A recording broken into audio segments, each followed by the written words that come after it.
मित्रों नमस्कार। आप सभी का हार्दिक स्वागत है।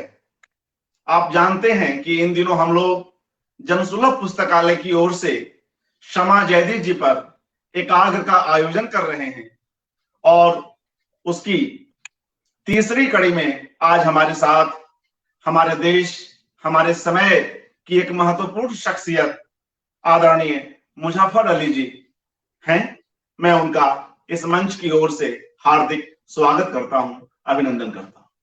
जी नमस्कार मित्रों, फैज अहमद फैज का एक शेर है, अब वही हरफे जुनू सबकी जवां ठहरी है। अब वही हरफे जुनू सबकी जवां ठहरी है। जो भी चल निकली है वो बात कहां ठहरी है। जो भी चल निकली है वो बात कहां ठहरी। जब चर्चा हो रही थी मुजफ्फर अली जी से कि आज के इस बातचीत का, इस डायलॉग का क्या उन्वान रखा जाए, तो उन्होंने सहज ही शेर का यह जो यह दूसरी पंक्ति है उसकी चर्चा की, उसका जिक्र किया। आप जानते हैं मित्रों, मुजफ्फर अली हमारे देश के एक महत्वपूर्ण फिल्म निर्देशक हैं, मगर वे फिल्म निर्देशक मात्र नहीं है। संगीत, पेंटिंग, कविता आदि से गहरे जुड़े हुए मुजफ्फर अली फैशन की दुनिया के भी एक जाने माने नाम है। संस्कृति के पुनरुत्थान में भी इनका महत्वपूर्ण कार्य है। सूफी संगीत को लेकर जिस तरह से अमन की बात ये कर रहे हैं, अमन का संदेश पूरे विश्व में फैलाने की कोशिश कर रहे हैं, इसे भी हम जानते समझते हैं। मुजफ्फर अली जी का फिल्मों में प्रवेश कुछ बाद में होता है, मगर उससे पहले वे सत्यजीत रे के साथ विज्ञापन की दुनिया में भी काम कर चुके हैं। वही सत्यजीत रे जिन्होंने हमें कई बेमिसाल फिल्में दी हैं, जिनमें से एक शतरंज का खिलाड़ी भी है, जिनके लेखन कार्य से, जिनके डायलॉग राइटिंग से और जिनकी वस्त्र सज्जा के कार्य से क्षमा जयदीप भी जुड़ी हुई रही है। तो आज हम क्षमा जयदीप पर इस एकाग्र में मुजफ्फर अली जी को सुनेंगे और कई महत्वपूर्ण पक्षों की ओर ये इशारा करेंगे, उस पर बातचीत करेंगे। मैं आदरणीय मुजफ्फर अली जी से निवेदन करता हूं कि वे कृपया क्षमा जयदीप जी पर अपनी बातचीत आरंभ करें।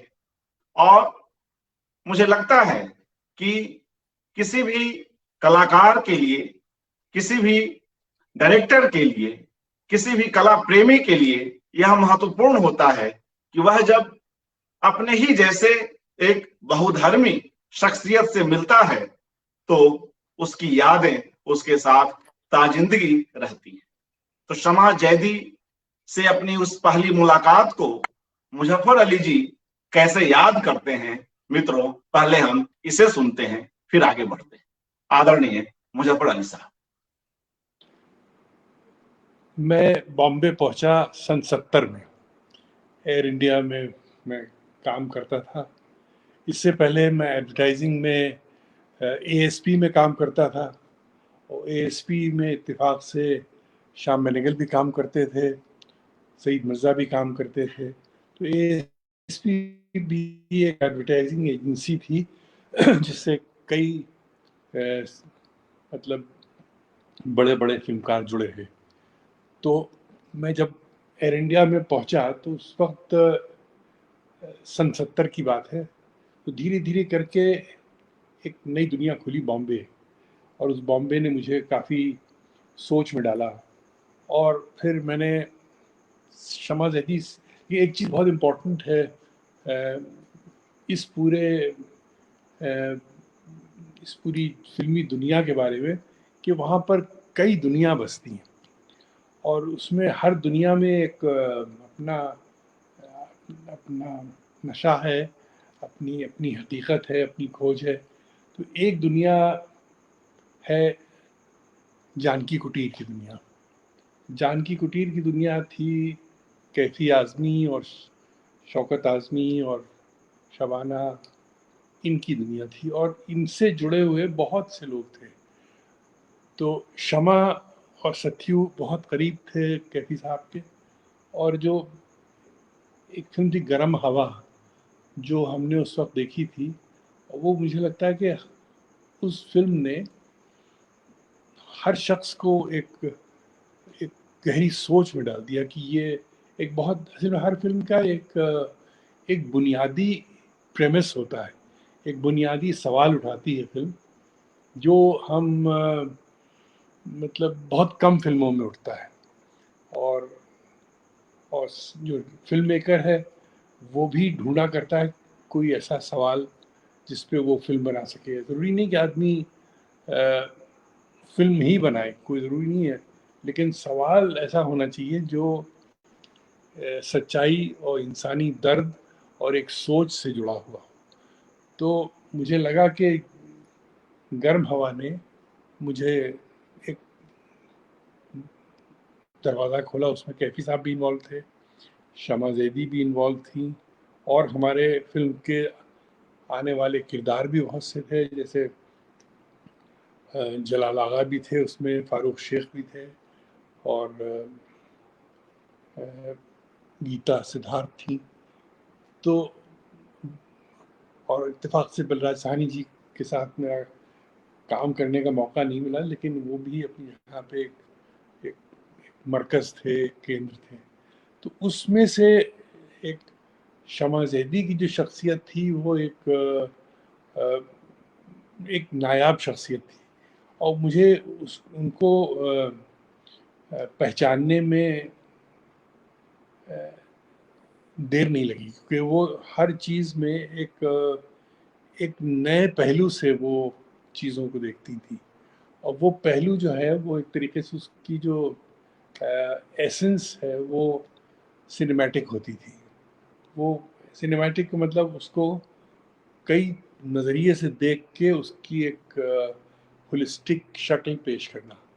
और वो मुझे जब भी कोई बात मैं करता तो उनसे, तो मुझे लगता था कि शमा ने कैसे ये सब सोचा और क्यों सोचा, और बाज़ वक्त मुझे बेतुका भी लगता था, लेकिन Shama was a big question mark.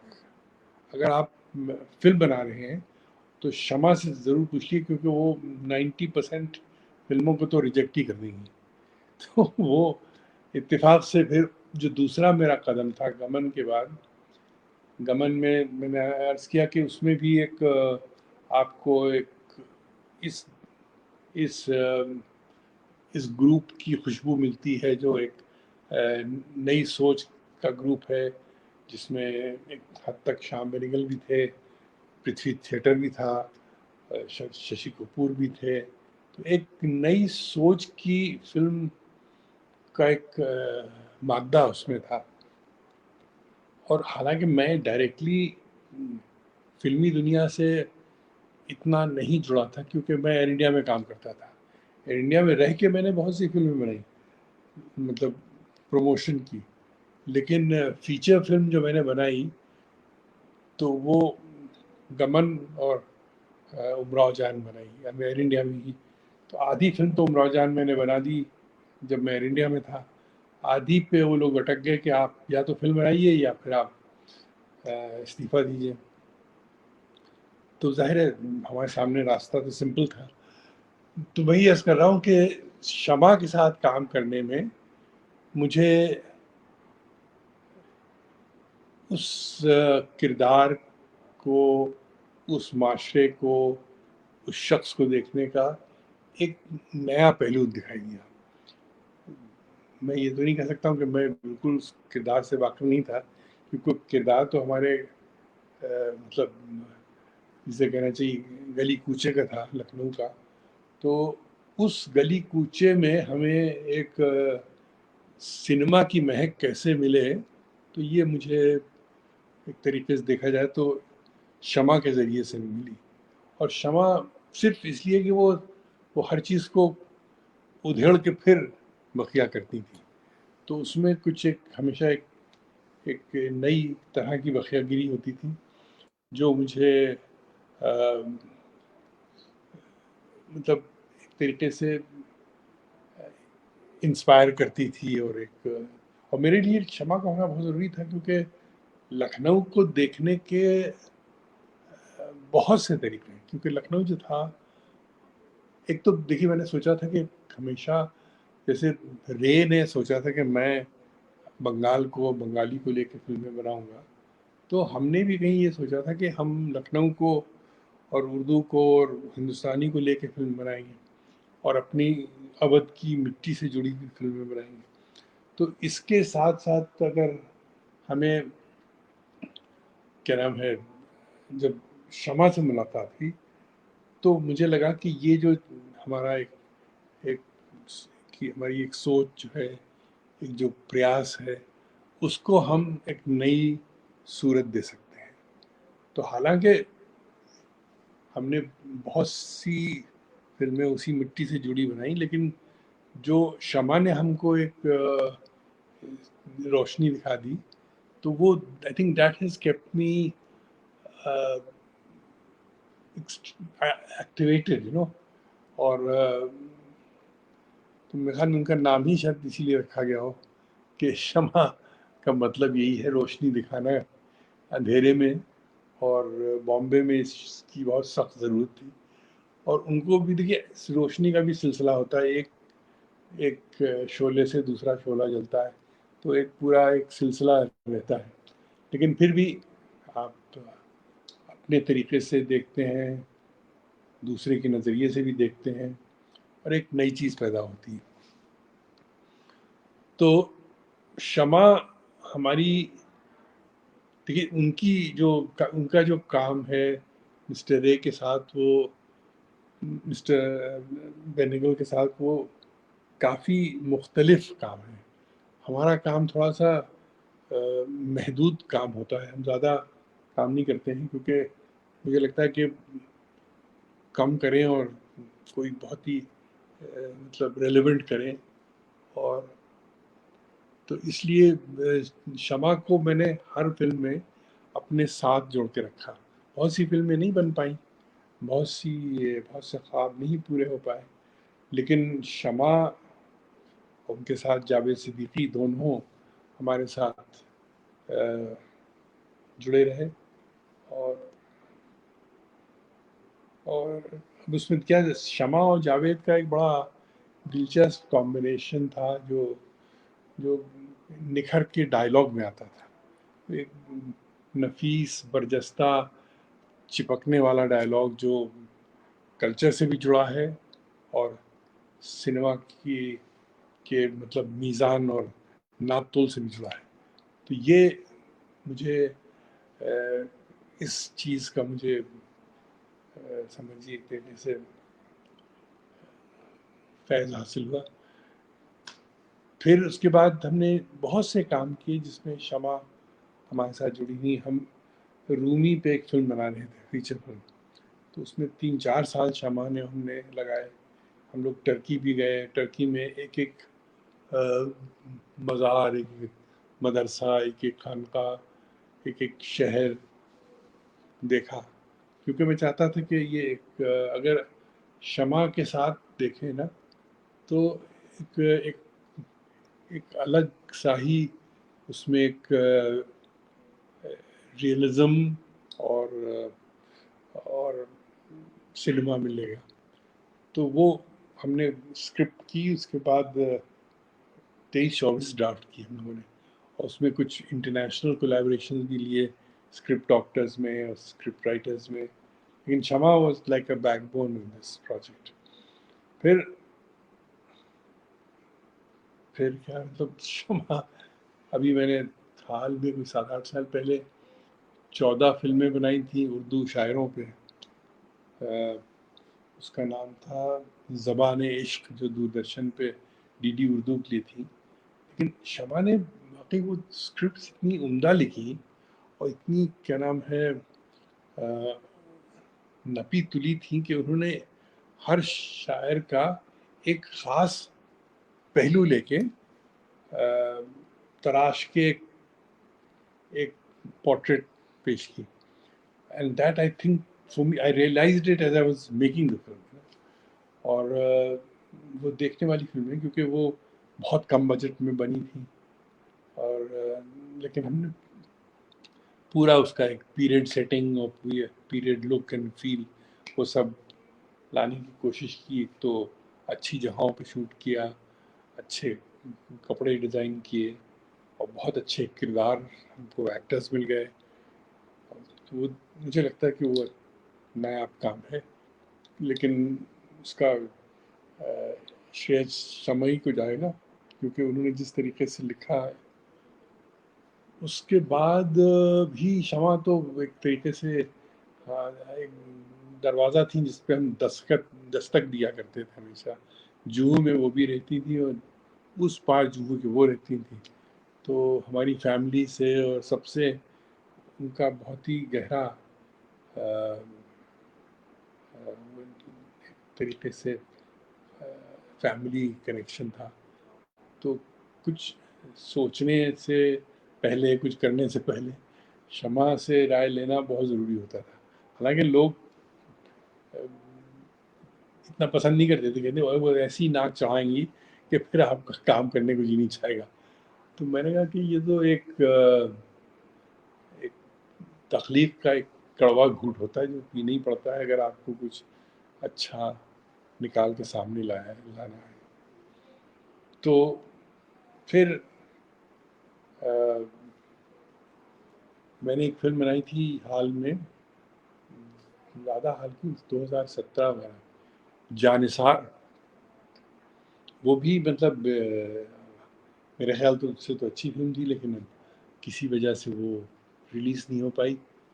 और शमा और जावेद के उसमें डायलॉग्स थे, हो सकता है उसमें कुछ हमारी उनकी ना इत्तेफाकी हो गई हो, जिससे हो सकता है हम फिल्म की कमज़ोरी निकल के आई।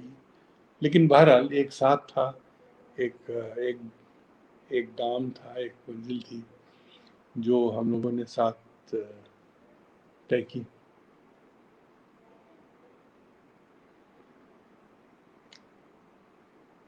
हेलो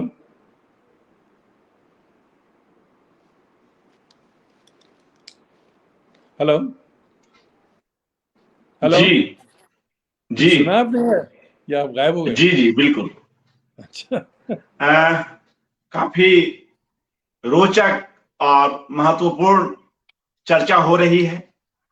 ऐसा लगता है जैसे हम उस समय में प्रवेश कर गए हैं, उस कालखंड को जी रहे हैं आप लोगों के साथ। लेकिन अभी हम वापस उसी कालखंड में रहते हैं, उमराव जान की बात करते हैं, जो एक बेहद क्लासिक फिल्म है। और मित्रों, ऐसी फिल्में यूं ही नहीं बन जाती है। मुजफ्फर अली जी ने जब उस उपन्यास को पढ़ा तो अपनी किसी बातचीत में वे कह रहे थे कि कैसे उस उपन्यास की रिकॉर्डिंग को वे बार बार सुनते रहे, बार बार अपनी आत्मा के भीतर उतारते रहे। और जब हम उमराव जान की फिल्म जैसी फिल्म देखते हैं, कला पक्ष हो, उसकी शायरी हो, नृत्य हो, ओवरऑल जो पूरी प्रस्तुति है, जो एक कहीं ना कहीं एक दुख का एक लंबा बितान उसमें है, एक लंबा शोक गीत जैसा अनुभव होता है उस फिल्म को देखते हुए। और कई बार ऐसी फिल्में देखने की इच्छा करती है, बार बार करती है। मुजफ्फर साहब, ऐसे में उमराव जान जैसी एक महत्वपूर्ण फिल्म में आप लोग साथ काम किए हैं, तो उससे जुड़े कुछ और अनुभव भी हमसे साझा करें। कई ऐसी अनुभूतियां होंगी जो आपको अभी याद आ सकती हैं, तो हमें और हमारे मित्रों को अच्छा लगेगा कि अगर हम लोग भी उन सब अनुभूतियों के साथ कुछ महसूस कर सकें, कुछ उन पलों को जी सकें। मुजफ्फर साहब। असल में उमराव जान एक नॉवल है जिसको हर पढ़े लिखे लड़के ने पढ़ा है उर्दू में। जो उर्दू में BA MA जो भी कुछ कर रहा था, और शहरियार उसको पढ़ाते थे। तो उमराव जान कोई एक नई चीज़ नहीं थी। उमराव जान एक बहुत ही अवामी जोन का किरदार था, और उसमें एक खुद को ढूंढ लेना या खुद को पाना बहुत इम्पोर्टेंट था, क्योंकि आदमी जब तक खुद को नहीं।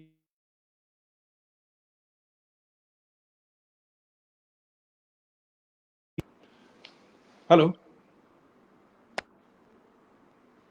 हेलो, जब तक वो खुद को नहीं पाता है उपन्यास में, तब तक वो, मुझे लगता है कि आप लाख जी, रिसर्च आवाज आ कीजिए। रही है।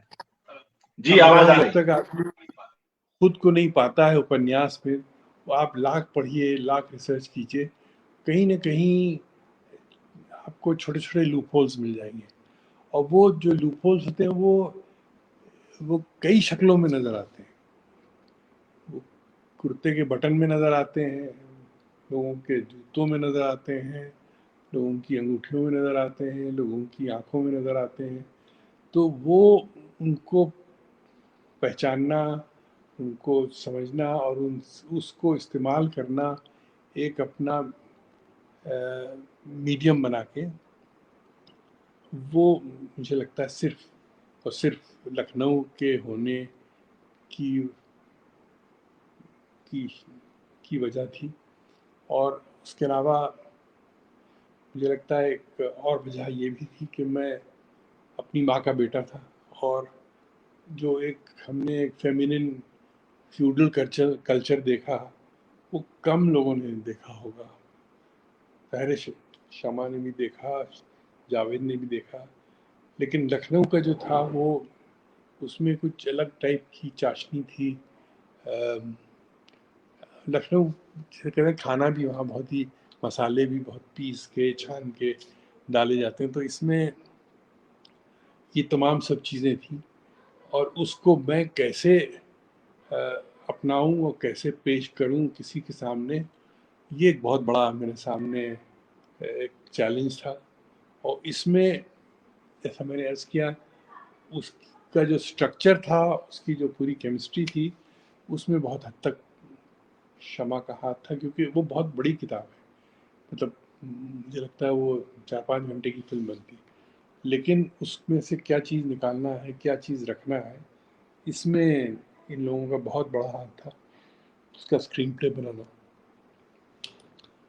तो इसको जब हम लोग लेके चले, तो फिर जाहिर है इसमें वो हर चीज़ का, जिसे कहना चाहिए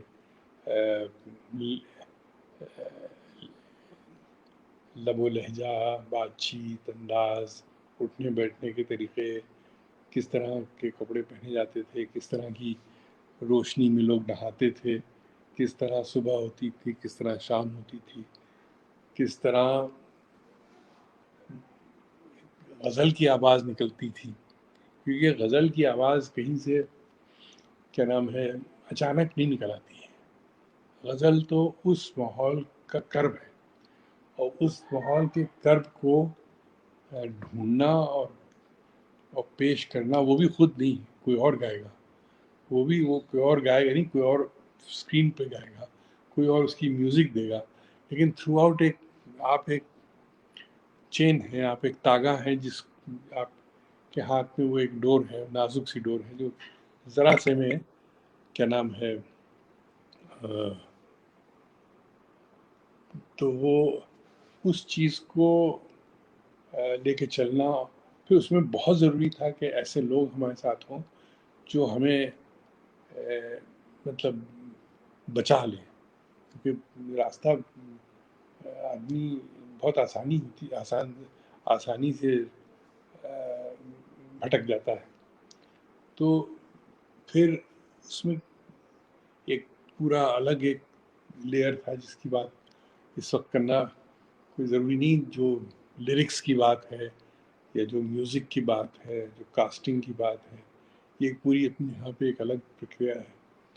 लेकिन मैं शमा की जब बात करता हूँ, तो एक इम्पोर्टेंट इम्पोर्टेंट हमसफर थी इस फिल्म का, और वो एक बहुत ही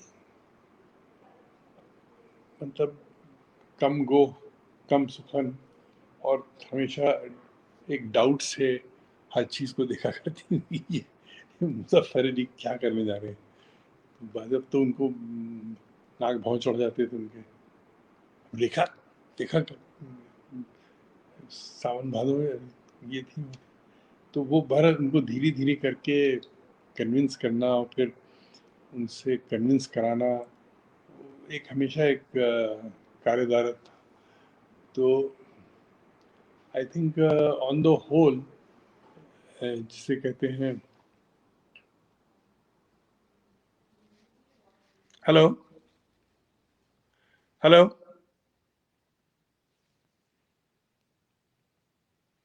हेलो जी, यहाँ बत्ती चली गई, 1 मिनट जी, ठहरेंगे आप? हाँ, आपकी आवाज आ रही है। हाँ, तो मैं बोलता रहूंगा। मुजफ्फर साहब, कुछ आपकी ओर से कुछ वीडियो चला गया है। नहीं, वो चली गई, लाइट चली गई। मित्रों, मुजफ्फर अली जी मुझे लगता है कि कुछ तकनीक की शिकार हो गए। जी आवाज आ रही है। जी, आवाज तो आपकी बहुत अच्छी आ रही है। मेरी आवाज आ जी, रही है आपको? कुछ तकनीक की ऐसी समस्या आ रही है जी, कि आप दिखाई नहीं दे रहे। एक बार देखें, वीडियो आपका ऑन है? वीडियो तो ऑन है शायद। एक मिनट, मुजफ्फर साहब, वीडियो ऑन है? 1 मिनट। ये वही है, चलती का नाम गाड़ी, जब तक ये चलती रहती है चीज। मित्रों, मैं एक बार पुनः उन्हें जोड़ने की कोशिश करता हूं। जी मुजफ्फर साहब, एक बार वीडियो ऑन कर लें। जी, मैं वो असल में बिल्कुल बिल्कुल अंधे, हाँ अब देखिए। हेलो। 1 मिनट।